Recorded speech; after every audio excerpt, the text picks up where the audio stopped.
এই বেপর্দা মেয়েদের পিছনে ছুটেন না, আপনার জন্য অনেক সুন্দর সুন্দর হুর আইন অপেক্ষা করছে। আমি আজকে সকালে একটা হাদিস পড়েছি, মুয়াজ বিন জামাল থেকেই বর্ণিত। তিনি বলছেন রাদিয়াল্লাহু আনহু যে আল্লাহর নবী আমাকে একদিন বলছেন যে দুনিয়াতে যখন কোনো স্ত্রী কোনো স্বামীর সাথে খুব খারাপ বিহেভ করে, আছে না ভাই, মানে সবাই ভুক্তভোগী নাকি?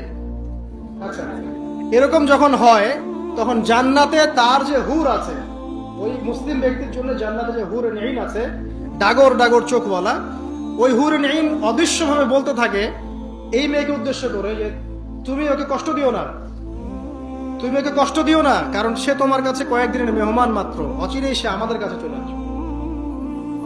তো এখন যদি আপনি দুনিয়ার এইসব নগ্ন বেপর্দা অশ্লীলতার ফেরিওয়ালা, ঠিক আছে, দেহ ব্যবসায়ীদের পিছনে ছুটে বেড়ান, তাহলে আপনি জান্নাতে হুর পাচ্ছেন না।